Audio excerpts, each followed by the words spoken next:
हाँ बच्चों, हम लोग चैप्टर 7 के अंतर्गत विचरण प्रश्न संग्रह 7.2 पार्ट 1 के अंतर्गत 3 सवाल हल किए हैं और पार्ट 2 के अंतर्गत 3 सवाल और आज हल करेंगे अभी इस वीडियो में। तो देखिए, चौथा सवाल से हम स्टार्ट कर रहे हैं। नीचे दिए गए कथन के विचरण का चिन्ह का उपयोग करके लिखिए। विचरण का चिन्ह सिर्फ लगा करके आपको इसका उत्तर लिखना है। ध्वनि के तरंग दैर्ध्य की लंबाई यल और बारंबारता यफ में प्रतिलोम विचरण है।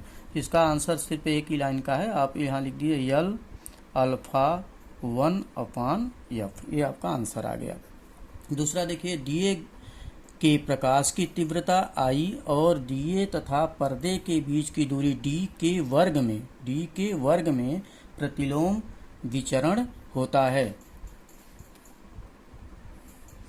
दिए के प्रकाश की तीव्रता I और दिए तथा पर्दे के बीच की दूरी d के वर्ग में प्रतिलोम विचरण होता है। इसके लिए देखिए आप क्या बनाएंगे, I अल्फा 1/d के वर्ग, तो d स्क्वायर।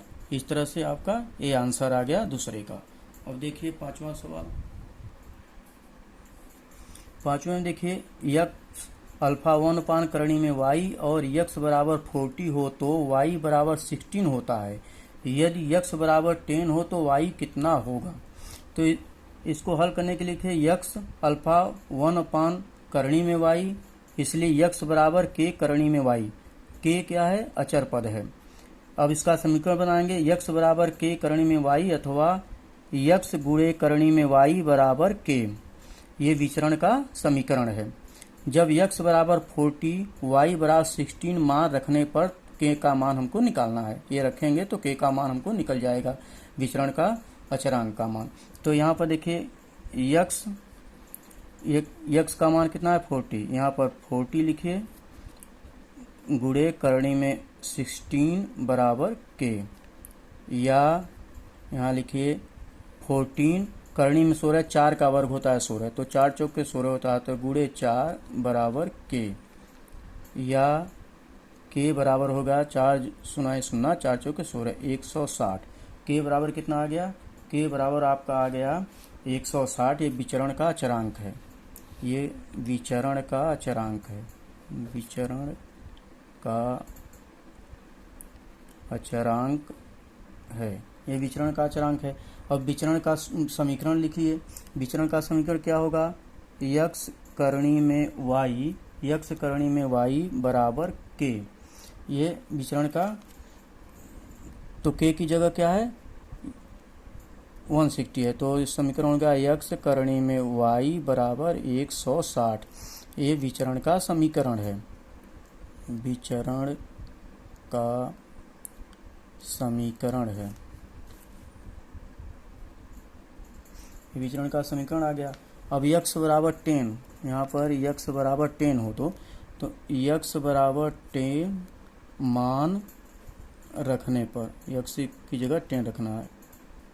तो यहाँ पर आपका हो जाएगा यक्स करणी में y बराबर 160, तो 10 गुणे करणी में y बराबर 160, या करणी में y बराबर 160/10। ये कर दिया, 16 बच गया। अब इसका करणी में y बराबर 16 हो गया। ये करणी हटाने के लिए आप इसका वर्ग कर दीजिए दोनों का, तो यहाँ हो जाएगा करणी में y का वर्ग, ये करणी है, करणी में y का वर्ग बराबर 16 का वर्ग। तो यहाँ से करणी हट जाएगा तो y का मान निकल जाएगा, y बराबर 16 गुणे 16, 16 में 16 का गुणा करिए तो 256 आएगा। 256 y का मान हो गया 256। यहाँ लिख लीजिए, यहाँ नहीं आता है तो यहाँ गुणा कर दिए, 16 में 16 से गुणा करिए, 6 36, 6 1 कम 6, 3 9, यहाँ 6 1 1 6 में 6 और 1 कम 1, ऐसे कर दीजिए, 6 हो गया, 9 6 15 हो गया, 1 1 2, यहाँ 256 आ गया। तो ये आपका आंसर आ गया, ये आंसर आ गया आपका y बराबर हो गया 256। ये आपका आंसर आ गया पाँचवें का। अब छठवें का देखिए बच्चों। छठवां सवाल देखिए, यक्स और y राशियों के प्रतिलोम विचरण है। यक्स बराबर 15 तब y बराबर 10 होता है। यक्स बराबर 20 हो तो वाई का मान कितना होगा। जैसे आप पांचवा सवाल लगाए हैं वैसे ही आपको ये छठा सवाल भी लगाना है। तो यक्स अल्फा 1/y ये दिया गया है। इसके बाद यक्स बराबर के वाई, के कांस्टेंट है, के अचर पद है। ये सब में अभी आप जितने सवाल लगाए सब में कांस्टेंट के आया है। तो यक्स बराबर हो गया के वाई या यक्स वाई बराबर के, यक्स वाई बराबर के विचरण का समीकरण है। तो यक्स बराबर 15 वाई बराबर 10 मान रखने पर अब इसमें आपको यक्स बराबर कितना रखना है 15 गुणे वाई बराबर कितना रखना है 10। तो के का मान निकालना है, या के बराबर कितना हो जाएगा 15 दहा में 150। के बराबर कितना हो गया, के बराबर हो गया 150। ये विचरण का अचरांक हो गया, विचरण का अचरांक, ये विचरण का अचरांक है। अब विचरण का समीकरण लिखना है तो यक्स वाई बराबर के है, तो यहाँ पर हो जाएगा विचरण का समीकरण हो जाएगा यक्स वाई बराबर के की जगह कितना है 150। ये हो गया विचरण का समीकरण, ये विचरण का समीकरण है।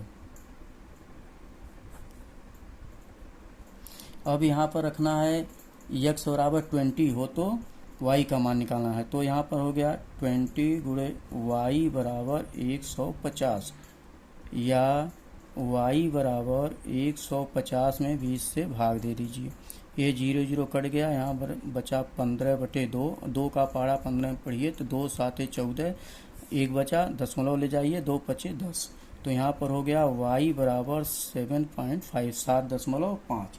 तो यहाँ पर आपका आंसर इसका आ गया y बराबर 7.5। इस तरह से प्रश्न संग्रह 7.2 आपका पूरा हो गया। और इसमें इस साल 25% कटौती की वजह से आपका ये जो पांचवा सवाल है और छठवां इस साल कोर्स में नहीं है, तो ये दो सवाल आपसे इस साल प्रश्न पत्रिका में या प्रश्न में नहीं पूछा जाएगा, केवल चौथे सवाल तक आपसे पूछा जाएगा। फिर भी आप लोग इसको समझ करके कर लेना। थैंक यू बच्चों।